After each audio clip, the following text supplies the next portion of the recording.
Salah satu di antara anak tangga kita di dalam menyibukkan diri kita kepada Allah, yaitu adalah salah satu di antara aktivitas para penghuni surga ketika mereka masih berjalan pada rendah riuhnya kehidupan di dunia, itu sesungguhnya apa? Yaitu adalah salah satu aktivitas para penghuni surga itu adalah mereka senantiasa membasahi lisan mereka untuk berzikir kepada Allah. Assalamualaikum warahmatullahi wabarakatuh.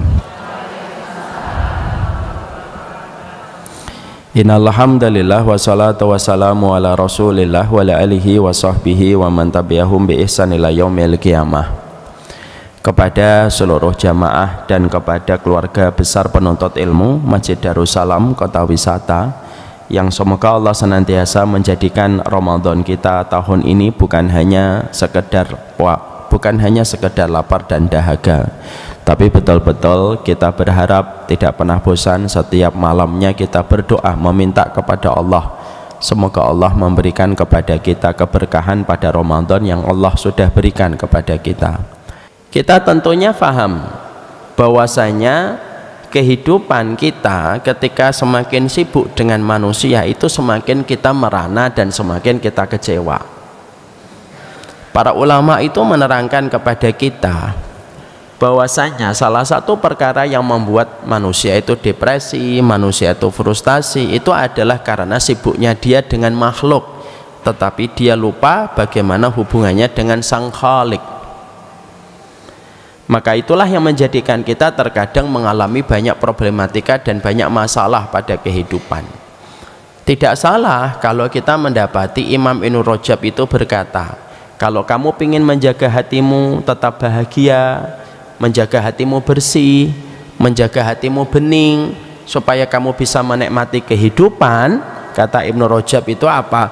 Jangan terlalu banyak bergaul terlalu luas.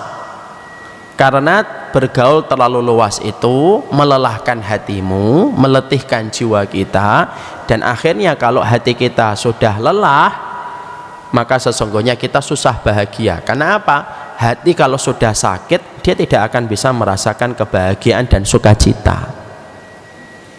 Selama ini ibu, dulu saya menyangka, oh kalau kita bergaul luas kepada setiap orang, itu akan menjadikan kita mendapatkan banyak kebaikan. Oh enggak, kita ini kalau semakin bergaul luas, terlalu luas pergaulan kita, maka justru menjadikan kita kelelahan, menjadikan kita keletihan. Karena apa? Setiap orang yang kenal dengan kita dan kita mengenal mereka, semakin kita mengenal orang, semakin banyak konsekuensi yang harus kita hadapi dan semakin banyak komitmen yang harus kita berikan kepada orang yang begitu banyak ketika kita terlalu luas. Makanya sebenarnya standar kita di dalam kita menjaga hati kita, kalau kita ingin bergaul itu sebenarnya 40 orang saja itu sudah cukup. 40 orang ini yang betul-betul kita tahu sifatnya, karakternya kayak apa, sifatnya kayak apa. Yang kita harapkan 40 orang ini yang akan menyolati kita dan akan mendoakan kita ketika wafat. Tapi intinya dari apa yang dikatakan oleh Imam Ibnu Rajab itu apa? Terlalu bergaul luas itu akan menjadikan hati kita kelelahan. Maaf ya Bu, Ibu punya Instagram, lalu followernya 300 juta misal, maka ibu akan melayani 300 juta kalau sebagian mereka 1%-nya komen. Lihat komen Bu, apakah orang yang nge-follow kita bisa memahami setiap apa yang kita posting? Enggak Bu, kita posting niatnya begini, tapi ternyata penerimaannya sudah berbeda. Apa yang terjadi? Kadang-kadang kalau kita membaca membuat kita akhirnya sedih, ketika kita membaca akhirnya membuat kita bertambah pikiran kita, ruwet pikiran kita gara-gara omongan orang yang komen.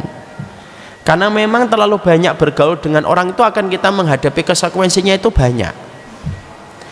Maka ketika kita tahu bahwasannya bergaul dengan terlalu luas manusia itu menyebabkan hati kita lelah, hati kita jadi sedih karena kita harus senantiasa menghadapi konsekuensi, maka obatnya cuma satu. Carilah obatnya, dan bagaimana obatnya itu kita temukan ketika kita mulai mengarahkan kompas hati kita menuju kepada Allah. Kalau kita sudah menikmati bagaimana kita menuju kepada Allah, lalu menyibukkan kehidupan kita dengan apa yang Allah cintai, dengan apa yang Allah ridhoi, maka pelan tapi pasti perkara yang membuat kita bersedih dan mengalami frustasi dan depresi itu akan hilang dari kehidupan kita. Karena apa? Sibuk dengan Khalik itu menyembuhkan luka yang ditimbulkan makhluk. Saya ulang kembali. Sibuk dengan Khalik itu akan menyembuhkan luka yang ditimbulkan makhluk ketika berinteraksi dengan kita. Ya. Maka sesungguhnya itulah yang menjadikan kita akhirnya paham, itulah kunci bahagianya para ulama dulu. Jadi para ulama dulu itu pergaulannya mereka tidak luas, Bu. Hanya sebatas antara guru dengan murid-muridnya saja, dengan masyarakat yang dia kenal cukup. Makanya akhirnya jarang masyarakat depresi. Kenapa hari ini subur depresi dan frustasi? Karena kita sudah memiliki sebuah sistem untuk mendekatkan yang jauh. Akhirnya apa? Kita sibuk terus untuk berinteraksi dengan banyak orang, tanpa kita sadari interaksi kita kepada banyak orang itu tidak semuanya bisa membuat kita lapang.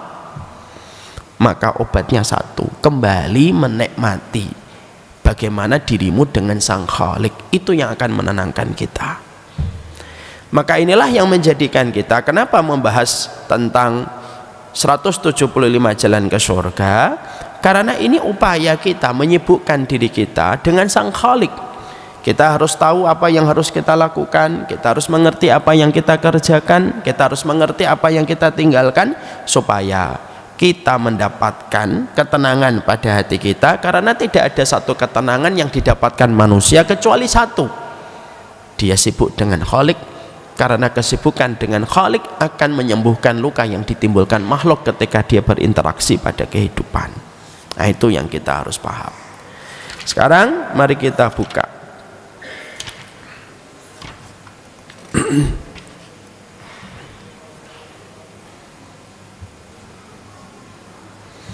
kita buka halaman 51.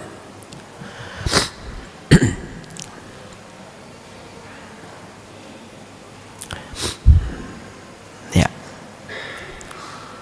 Salah satu di antara anak tangga kita di dalam menyibukkan diri kita kepada Allah, yaitu adalah salah satu di antara aktivitas para penghuni surga ketika mereka masih berjalan pada rendah riuhnya kehidupan di dunia, itu sesungguhnya apa? Yaitu adalah salah satu aktivitas para penghuni surga itu adalah mereka senantiasa membasahi lisan mereka untuk berzikir kepada Allah. Allah menyampaikan firman-Nya di dalam surat Al-Ahzab ayat yang ke-35.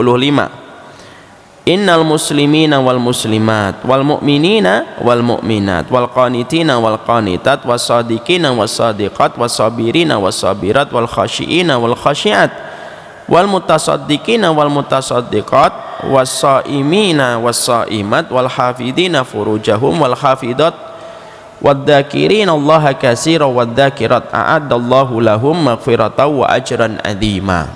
Ya. Allah menyampaikan pada surat Al-Ahzab ayat yang ke-35, sesungguhnya laki-laki dan perempuan muslim, laki-laki dan perempuan yang mukmin, laki-laki dan perempuan yang taat, laki-laki dan perempuan yang sabar, laki-laki dan perempuan yang khusyuk, laki-laki dan perempuan yang gemar bersedekah dan mereka berpuasa, laki-laki dan perempuan yang memelihara kehormatannya, dan laki-laki dan perempuan yang menyebut namanya Allah, maka sesungguhnya Allah menyediakan untuk mereka ampunan dan pahala yang besar. Ini dalilnya. Jadi kita mendapati di akhir surat Al-Ahzab 35 Allah menyampaikan wadzakirinallaha katsira wadzakirat a'addallahu lahum maghfiratan wa ajran adzima. Orang yang senantiasa berzikir kepada Allah dengan zikir yang banyak, baik laki-laki dan perempuan, maka mereka mendapatkan dua kedudukan sekaligus. Satu, mendapatkan ampunan dari Allah, dan yang kedua bukan hanya diampuni tapi diberikan pahala. Ini menunjukkan kepada kita bahwasanya kekuatan berzikir itu sangatlah besar. Sekarang mari kita bedah dulu dari sisi muqaddimah tentang masalah zikir. Yang pertama, ibu harus paham, zikir itu merupakan salah satu di antara syariat di mana kekuatan dan manfaat dari zikir itu bukan kembali sama Allah, tapi kembalinya sama diri kita. Ini harus kita paham ya ibu. Jadi zikir itu merupakan ibadah di antara seluruh ibadah yang Allah berikan pada kehidupan kita, di mana manfaatnya tidak kembali kepada Allah, tapi kembalinya itu sama kita. Banyak di antara kita menyangka kalau kita beribadah, manfaatnya itu feedbacknya kembali kepada Allah. Enggak bu, Allah itu ghaniyun hamid. Allah itu tidak perlu apapun, dan Allah itu sudah terpuji. Jadi jangan pernah kita memiliki satu mindset kalau kita sholat, kalau kita puasa, kalau kita zikir, Allah nanti akan bertambah manfaatnya yang didapatkan oleh Allah. Enggak. Makanya Allah menyampaikan di dalam hadis qudsi, lau anna awalakum wa akhirakum wa insakum wa jinnakum ala atqa qalbi rajuli wahidin minkum ma zada fi mulki syai'a. Makanya Allah berfirman dalam hadis qudsi, kalaulah seluruh manusia, jin dan manusia kumpul di satu tempat, lalu mereka sepakat untuk bersatu padu melakukan ketaatan dan tidak ada satupun dosa yang mereka kerjakan, kata Allah, ma zada fi mulki syai'an, tidak nambah sedikit pun kerajaan yang aku miliki walaupun sejengkal. Jadi kembali kita pada hadis itu adalah zikir itu bukan untuk siapapun. Zikir tidak kembali sama Allah, tapi zikir itu kembali kepada diri kita. Ini yang penting. Kalau kamu tidak berzikir, Allah tidak peduli dengan zikirmu. Kalau kamu tidak berzikir, Allah tidak merasa rugi dengan kamu tidak berzikir. Tapi ketika kita berzikir kepada Allah, maka zikir itu akan kembali kepada diri kita. Kekuatannya, feedbacknya, dan seluruh kebaikan yang kita dapatkan itu kita dapatkan ketika kita berzikir. Dan sekali lagi kita pertegas, tidak kembali kepada Allah. Allah ridho, iya, tapi Allah mendapatkan manfaat, tidak, karena manfaatnya kembali kepada makhluk itu sendiri. Saya ambilkan contoh bu, ya, saya pernah bu, ini satu contoh bagaimana kebaikan itu kembali kepada kita sendiri. In ahsantum ahsantum li'ang fusikum. Kalau kamu berbuat baik itu ya sebenarnya kamu berbuat baik kepada dirimu sendiri. Saya pernah bu melewati tol Pancoran. Tahu tol Pancoran? Ya. Kalau kita akan masuk ke tol Pancoran dari arah Jakarta, kan kita harus antri bu dari tendean. Betul atau tidak? Dari bawah itu kita naik ke atas. Ibu-ibu juga nggak tahu pak yang paling. Kalau di mobil cuma duduk scrolling, suaminya biasanya yang tahu. Tapi tidak apa-apalah, setidaknya ibu tahu. Kita ini harus antrinya tuh dari bawah bu, tendean naik jembatan di sebelah kanan, nanti baru masuk tol.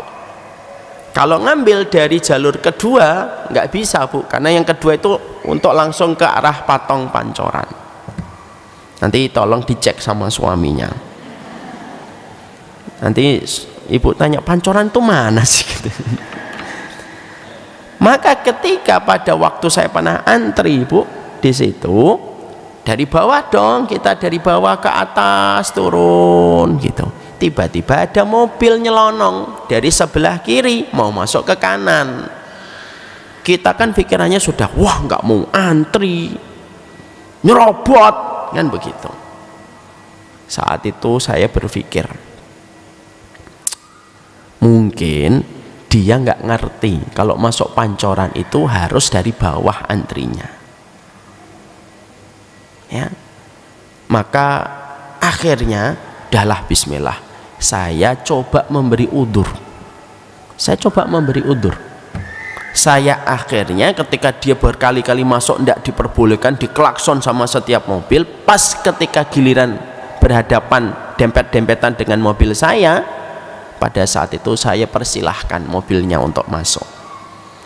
Saya husnudon, mungkin dia pertama kali melewati pancoran, dia tidak tahu kalau antrinya dari bawah, mau balik lagi muter jauh, dan ke depan macetnya parah. Akhirnya apa? Saya izinkan dia masuk gitu. Dia ngasih tanda klakson sebagai ucapan terima kasih. Tin tin. Saya jawab dong, tin tin gitu. Ya kan? Masuklah. Bismillah. Saat itu saya cuma berpikir satu. Perbuatan baik itu pasti kembali ke kita. Sudah dong itu Bu, dah saya mempersilahkan. Waktu sudah berganti, hari sudah berganti, saya sudah lupa kapan itu waktunya. Tiba-tiba saya lagi muter-muter di PIK Bu, saya lagi muter di PIK. PIK itu bukan jajahan saya, jadi saya tidak tahu bagaimana cara masuk tol dan lain sebagainya itu, karena memang saya asing di daerah PIK itu. Ada salah satu pintu tol di PIK itu yang ternyata polanya sama kayak di Pancoran. Antri itu harus dari belakang. Saya kira bisa dari 2 baris. Masalah saya dari sebelah kiri dong. Dan ternyata yang saya kiri saya ikuti ternyata lurus semua. Loh, kok tinggal saya doang? Maka akhirnya mau tidak mau saya atret, sendong ke kanan, minta. Dan ketika saya send ke kanan itu sebenarnya saya sudah malu sekali, pengen menutupi wajah saya, tapi tidak ada kain. Saya mencoba berharap ada orang yang berbelas kasih ngasih saya. Karena apa? Ketika saya coba otak-atik itu Gmail Maps, saya harus kalau muter balik, sananya macet, belok lagi, ke sana lagi, muter lagi, jauh lebih dari 30 menit. Ya sudahlah, bismillah lah, saya masuk ke sebelah kanan, kasih sen kanan. Ibu tahu nggak? Tiba-tiba ada mobil yang ada, saya masih ingat itu, mobil hitam. Mobil hitam itu akhirnya ngasih saya, dia ngasih dim, ngasih lampu tek-tek gitu, mempersilahkan saya masuk. Saya masuk, saya terima kasih dong, tin-tin. Dan beliau pun menjawab dengan sama, tin-tin, sudah. Padahal itu bukan mobil yang dulu saya pernah kasih di Pancoran loh, karena mobil yang saya kasih di Pancoran itu warnanya abu-abu. Apa yang kita dapatkan di situ? Sebenarnya perbuatan baik pun tidak pernah kembali sama Allah. Perbuatan baik itu kembalinya sama kita. Makanya Allah mempertegas pada surat Al-Isra, in ahsantum li'ang fusikum. Kalau kamu berbuat baik itu sebenarnya kamu sedang berbuat baik untuk dirimu sendiri. Karena kehidupan kita secara sederhana kayak algoritma sosial media. Ibu kalau buka infotainment, maka seluruh timeline kita di Instagram isinya infotainment atau tidak? Infotainment. Ibu misalkan buka kasus perceraian, maka yang lain itu semuanya langsung menyerang ibu, kasus perceraian fulan, kasus perceraian artis, kasus perceraian pemain sepak bola, semuanya keluar. Kenapa? Karena ibu pernah melihat infotainment lama, lebih dari 2 menit, 3 menit, direkam itu sama algoritma Instagramnya. Oh, ibu ini sukanya infotainment.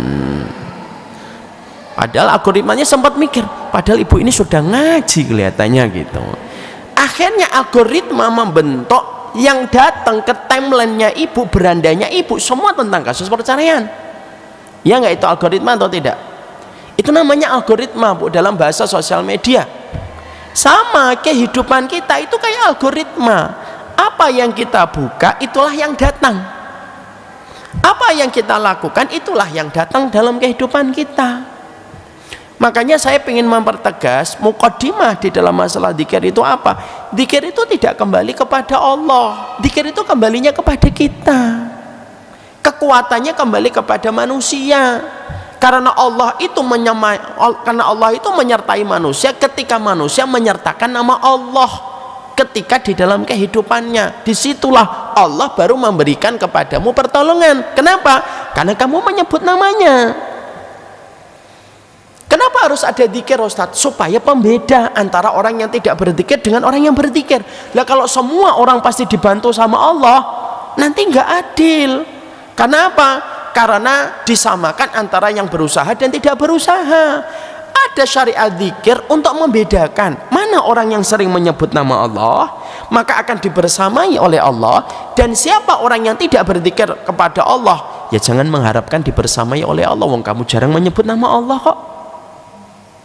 Dan itulah yang menjadikan akhirnya kita paham zikir itu membentuk kekuatan kita, bukan kembali kepada manfaatnya, kembali kepada Allah. Maaf ya ibu sering nggak ngelihat analogi sederhananya begini zikir itu. Kalau kita misalkan suami kita pergi ke terminal, karena suami kita itu orangnya ekstrovert, semua orang diajak ngobrol. Kita baru meleng dikit, dia sudah punya kenalan 2 orang gitu ya. Siapa itu Pak gitu? Itu preman sini, itu preman kelapa gadung. Ya apa? Kelapa gadung ya? Pulau Gadung. Ya. Pulau Gadung. Dia terminal, dia preman terminal Pulau Gadung. Lalu akhirnya suami kita ketika ngobrol dengan preman itu, akhirnya preman itu cocok dengan suami kita. Apa kira-kira kata preman itu? Karena preman dia senior, dia bilang, Pak, ya, Bapak ini orangnya enak diajak ngobrol Pak. Iya. Ya sudah Pak, nanti kalau lain kali Bapak ke Pulau Gadung, atau suami atau istrinya Bapak, anaknya Bapak, nanti kalau ada apa-apa sebutkan nama saya ya Pak. Namanya siapa? Bambang. Bilang aja kalau diganggu sama preman, bilang saya keluarganya Bambang. Bambang mana? Bambang Gentolet gitu misal. Akhirnya dengan menyebut nama Bambang Gentolet, ketika anak kita ke Pulau Gadung, ada yang mau gangguin. Lalu akhirnya anak kita ngomong, saya saudaranya Bambang Gentolet. Oh siap Pak, siap Mas, silakan muter-muter di Pulau Gadung, silakan, kami jamin aman. Karena ternyata keluarganya Pak Bambang ya, Pak Bambang itu bos preman kami di sini. Akhirnya dapat kekuatan Bu. Maaf ya, tukang sihir saja tidak akan dapat kekuatan kalau dia nggak membaca mantra abrakadabra, baru dapat kekuatan. Itu analogi sederhana ketika Allah menyampaikan di dalam surat Al-Ahzab 35, wadzakirinallaha katsira wadzakirat. Kalaulah tukang sihir saja menyebut mantra, dia mendapatkan kekuatan dari iblisnya. Kalaulah anak kita menyebut nama preman di satu kampung atau di satu terminal, menjadikan anak kita aman ketika dijaga sama preman-preman yang menjadi bawahan dari preman yang dikenal oleh kita. Loh, kita ini ketika nyebut nama pemilik alam semesta, raja di raja, yang menguasai alam semesta, yang menjadikan setiap peristiwa tidak akan terjadi di atas muka bumi ini kecuali atas izinnya, lalu kita menyebut namanya dan tidak mendapatkan kekuatan, nggak logis itu. Pasti dapat kekuatan. Sehingga akhirnya berzikir itu bukan hanya masalah beban fikih. Zikirnya berapa kali, subhanallah wa bihamdi 100, boleh nggak sekali aja? Kok 100 sih? Zikir pagi subhanallah wa bihamdi, astagfirullah wa atubu ilaih berapa kali? 100. Kita tidak lagi beban. Kenapa? Karena kita sebenarnya ketika sedang berzikir kepada Allah, maka manfaat dari zikir itu tidak kembali kepada Allah, kembalinya kepada diri kita, yang menjadikan diri kita akan dilindungi oleh Allah. Karena ketika Allah akan memberikan kepadamu kekuatan, ketika Allah akan memberikan kepadamu perlindungan, maka kamu harus menghadirkan dulu sebab dan faktor supaya perlindungan itu datang. Makanya kan sampai Rasulullah mengatakan perumpamaan mereka yang berzikir dengan tidak berzikir ya sebagaimana rumah yang dijaga dan rumah yang tidak terjaga. Ibu tahu nggak ada salah satu di antara tukang sihir atau dukun di Rusia? Coba saya masih ada nggak? Oh saya nggak ada YouTube-nya. Di YouTube itu masih ada. Kalau ada masih YouTube, saya delete YouTube. Ya. Di tukang dukun Rusia itu perempuan ketika diwawancarai dalam acara interview, dia itu ditanya, apa pengalaman yang paling menarik selama kamu menjalani profesi sebagai tukang dukun? Masya Allah. Maka dia berkata pengalamannya banyak. Salah satu di antara pengalaman yang dia sharing, karena orang semacam ini kita doakan mendapatkan hidayah. Dia berkata, aku ini kalau ingin untuk mengirimkan sebuah kemadharatan, sebuah penyakit apapun kepada itu gampang. Tapi ada satu tipe manusia yang tidak pernah saya bisa tembus. Siapa itu? Kalau korbannya muslim yang taat sama Allah. Kalau dia muslim yang taat sama Tuhannya, dia nggak nyebut Allah. Kalau dia muslim yang taat sama Tuhannya, aku tidak akan pernah berkutik. Tidak akan pernah berkutik saya. Dia dilindungi satu kubah yang besar, cahayanya putih, nembus sampai ke langit. Dan seberapa kuat mantra yang aku bacakan, tidak akan pernah bisa masuk ke kubah itu.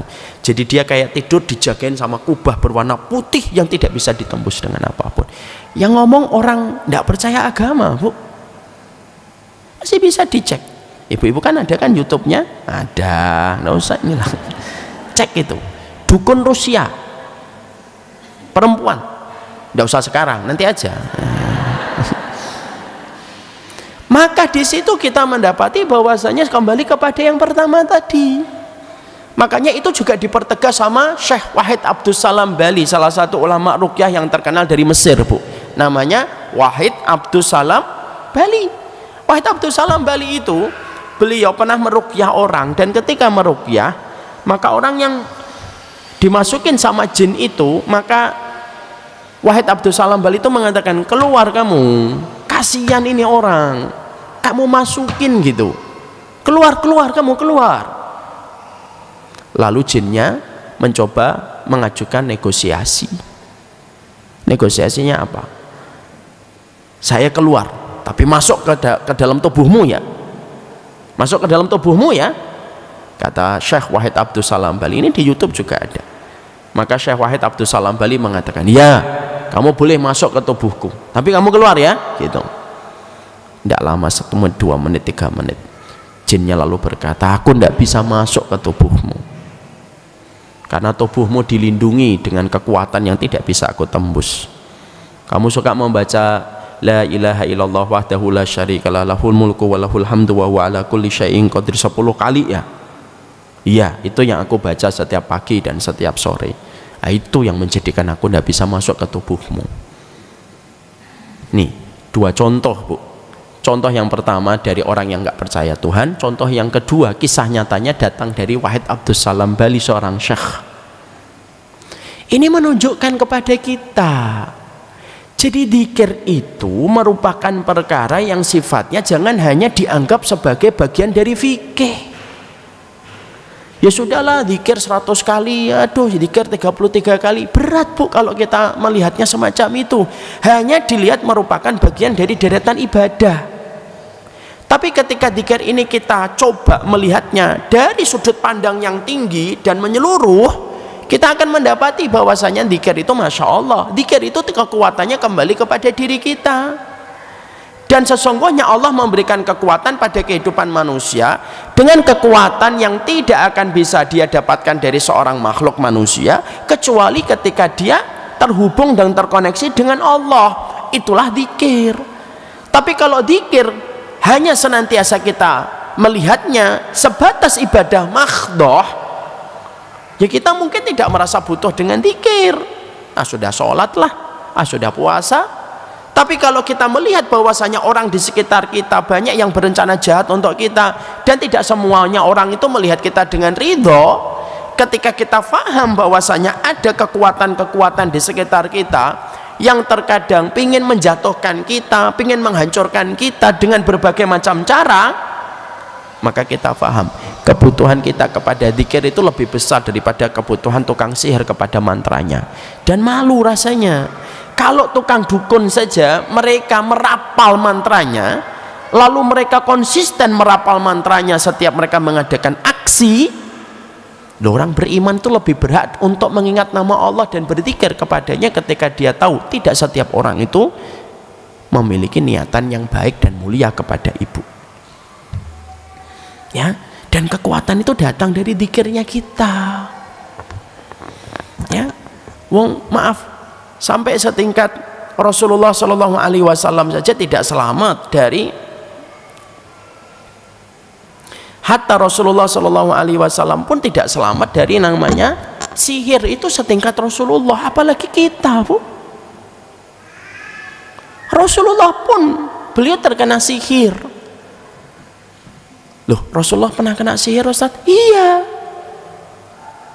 Hadisnya sahih enggak? Sahih. Riwayat siapa? Muslim. Bagaimana itu konteks kejadiannya? Rasulullah Shallallahu Alaihi Wasallam, beliau itu, Bu, terkena salah satu sihir yang paling berat. Apa sihir yang paling berat yang mengenai kepada Rasulullah? Yaitu Rasulullah itu merasa sudah rajin memenuhi kewajibannya untuk mencampuri dan memberikan nafkah batin kepada istri-istrinya, padahal istri-istrinya sudah lama tidak dicampuri dan tidak diberikan nafkah batin oleh baginda Nabi Shallallahu Alaihi Wasallam. Itu sihir, Bu. Mungkin kalau ada yang bertanya, kenapa Rasulullah kena sihir, Ustaz? Saya jawab, Bu, supaya nanti tidak usah ada pertanyaan. Ya. Karena Nabi Muhammad itu menjadi contoh, Bu. Kalau Rasulullah itu pernah terkena sihir, akhirnya kita tahu caranya dan petunjuknya bagaimana supaya bisa menyembuhkan dan membebaskan diri kita dari sihir. Makanya Nabi Muhammad itu terkena sihir dalam riwayat Muslim. Maka ketika beliau merasa sudah mencampuri istrinya, padahal beliau sudah lama tidak mencampuri istrinya. Itu salah satu triknya tukang dukun dan tukang sihir, memisahkan antara suami istri, Bu. Maka akhirnya Allah mengutus dua malaikat. Malaikat itu, ini ilustrasinya Rasulullah. Malaikat yang satu duduk di samping kepalanya Rasulullah, satu malaikat duduk di samping kakinya Rasulullah. Lalu dua malaikat ini ngobrol. Ma balu hadzal rajul, kenapa Nabi Muhammad ini, Rasulullah, innahu madbubun, sesungguhnya Nabi Muhammad itu beliau terkena sihir. Man tabbahu, siapa yang menyihir Rasulullah Sallallahu Alaihi Wasallam? Maka satu orang itu malaikat berkata, yang menyihirnya Labid bin A'sam. Fima tabbahu, dengan apa Rasulullah itu disihir? Fi mustin wa musyaqatin, dengan sisir yang diikat dengan rambut, dilemparkan ke sumur tua,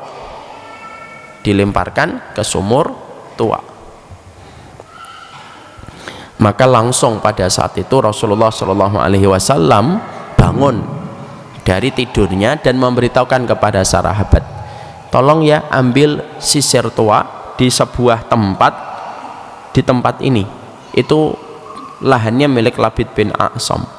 Maka para sahabat langsung datang ke sumur tua itu, turun, di situ temukan sisir yang diikat dengan rambutnya baginda Nabi Shallallahu Alaihi Wasallam. Dihancurkan itu sisir tua itu, diambil rambutnya, Rasulullah lepas dari pengaruh sihirnya. Kita pun juga sama sebenarnya. Siapa yang menjamin kita, kan? Kita tentunya mendapati bahwasanya tidak setiap orang yang tersenyum kepada dirimu dia tersenyum hatinya. Berapa banyak orang yang tersenyum kepada dirimu dia sedang mengasah pisau untuk menikam dirimu. Tidak setiap orang yang berfoto dengan dirimu dia sedang berfoto dengan dirimu, tapi dia sedang mencari celah untuk menjatuhkan dirimu. Maka inilah yang menjadikan kita kembali kepada poin yang pertama tadi. Kenapa zikir? Zikir itu bukan hanya semata-mata ibadah makhdhah. Zikir itu kebutuhan kita. Bahwasanya selain pada fisik yang kelihatan dengan visual, ada kekuatan yang tidak bisa kita lihat dengan mata kasat kita. Dan ketika kita berzikir, kembalinya kepada diri kita dan tidak kembali kepada Allah. Dan itulah yang menjadikan kita kembali memberi arti. Zikirmu itu bukan hanya sekedar ibadah makhdhah, tapi zikirmu itu adalah karena kebutuhan kamu kepada kekuatan, Dan kekuatan itu, pertolongan itu, perlindungan itu tidak akan datang kecuali kamu senantiasa melazimi dzikirmu. Itu yang pertama. Paham ya Ibu ya? Apa yang kedua, apa yang ketiga, insya Allah kapan kita akan bahas nanti selepas Ramadan kita. Jadi kita baru membahas nomor 1, sisi lain dari dzikir, supaya kita memahami dzikir itu tidak hanya sekedar ibadah mahdhah. Itu yang ingin saya sampaikan lebih dulu. Kalau kita sudah memiliki mindset bahwasanya dzikir itu bukan hanya sekedar ibadah mahdhah, maka semoga dengan itu kita akhirnya menikmati setiap dzikir kita ketika kita menyebutkan nama Allah. Saya tutup dengan sebuah kisah nyata yang cukup terkenal. Saya dulu membaca ada sebuah kejadian di daerah Timur Tengah, di Afrika, maaf. Maka ada sebuah kejadian 2 orang perempuan harus pulang tengah malam. Ketika mereka yang pertama itu, perempuan itu berjalan, di depannya itu ada banyak anak-anak muda nakal, dan sebagian dari mereka itu minum khamr. Pada saat itu perempuan itu ketika akan melewati jalan itu sudah berpikir dia, saya kira-kira diganggu tidak ya? Tapi dia tidak punya jalan yang lain kecuali harus lewat situ. Akhirnya dia berzikir, dan memang beliau adalah seorang wanita yang terbiasa zikir pagi, zikir sore, Bu. Akhirnya dia melewatinya itu, dan dia melihat satu keanehan. Laki-laki yang berkerumun di depan itu, mereka menundukkan pandangannya dan tidak berani melihat kepada dirinya. Dan dia sempat bertanya, kok gitu, kenapa ya? Akhirnya dia selamat. Gak lama setelah beliau, ada perempuan lagi yang lewat di tempat itu. Nah, berbeda dengan yang pertama, dia tidak terbiasa dengan zikir. Melewati tempat itu, ternyata Masya Allah, ketika dia melewati tempat itu, ternyata dia diganggu, mendapatkan pelecehan. Alhamdulillah tidak sampai pemerkosaan, karena sempat dia berteriak dan akhirnya membubarkan para pemuda itu. Tapi karena sigapnya aparat, akhirnya semua pemuda tersebut ditangkap. Yang istimewa itu adalah ketika akhirnya semuanya maju ke penyidikan, anak-anak muda ini didatangkan saksi, dan di antara saksi yang didatangkan karena kerekam CCTV ada perempuan yang lewat pertama kali, yang tadi tidak diganggu sama kerumunan pemuda tersebut. Nah, itu termasuk dipanggil oleh aparat untuk dimintain keterangan. Ketika dia didatangkan, maka perempuan itu ingat beberapa wajah dari pemuda-pemuda yang dia temui di tengah malam itu, dan dia berkata, ya ini yang saya kenal, ini ada, ini ada, ini ada, saya lihat memang ada. Yang menarik adalah perempuan itu sempat karena penasaran memberanikan diri bertanya, maaf, kenapa ketika saya lewat saya nggak diganggu sama sekali sama kalian, tapi kenapa yang kedua ini diganggu? Nah, perhatikan jawaban. Maka pemuda-pemuda itu berkata, karena ketika kamu lewat, kamu didampingi dengan penjaga yang sangat menyeramkan ada di belakangmu, dan kami mengira itu adalah saudara laki-lakimu. Padahal perempuan itu mengatakan, saya tidak bersama siapa-siapa. Dan tidak ada sebuah jawaban yang paling mewakili untuk memberi keterangan tentang hal ini apa, kecuali satu, yaitulah dzikir yang akan memberikan sebuah pertolongan. Ada salah satu keluarga jamaah kami di Pamulang bercerita, Bu, tentang dahsyatnya sebuah dzikir, supaya kita tambah tahu bahwasanya dzikir itu bukan hanya masalah ibadah mahdhah. Beliau melakukan perjalanan ke Sumatera, tepatnya ke Padang. Semalam suntuk, suaminya nyetir, paginya digantikan istrinya. Sebelum digantikan sama istrinya, kebiasaan keluarga ini berzikir pagi dan berzikir sore. Zikir dulu ya, zikir dulu. Keluarga ini berzikir. Ketika berzikir sudah, sang suami ngambil posisi sebelah kiri bersama dengan 2 putrinya. Beliau, istrinya, menggantikan posisi suaminya sebentar untuk menghilangkan rasa ngantuk suaminya dan kembali nanti mengemudikan mobil. Perjalanan kita tahu Jalan di Sumatera itu kan lumayan ekstrim. Maka qadarullah istrinya sempat ngantuk. Dan ketika beliau ngantuk, maka beliau sempat terlelap dalam hitungan persekian detik. Dan ketika sedang terlelap ngantuk, tidak kuat menahan, masuklah dia ke jurang mobilnya. Ini masuk ke jurang. Jurangnya itu sekitar 30 meter dari jalan. Masuk ke bawah terus gitu. Yang di atas yang melihat kejadian itu, mereka teriak-teriak semuanya dan menyangka itu meninggal semua. Mobil itu akhirnya terus menuju ke bawah tanpa bisa dikendalikan. Sesuatu yang paling dikhawatirkan adalah mobil itu terbentur dengan gundukan tanah, cetek langsung terbalik berguling. Itu yang paling dikhawatirkan kan. Tapi ternyata dia tidak menemukan gundukan tanah itu, padahal ada gundukan tanah. Dan akhirnya nabrak salah satu pohon besar, jeduk, berhenti. Beliaunya tidak terluka parah, suaminya tidak terluka parah, hanya lecet-lecet. Anak-anaknya pun selamat, 2 perempuan di belakang. Dan beliau bercerita itu kepada kami.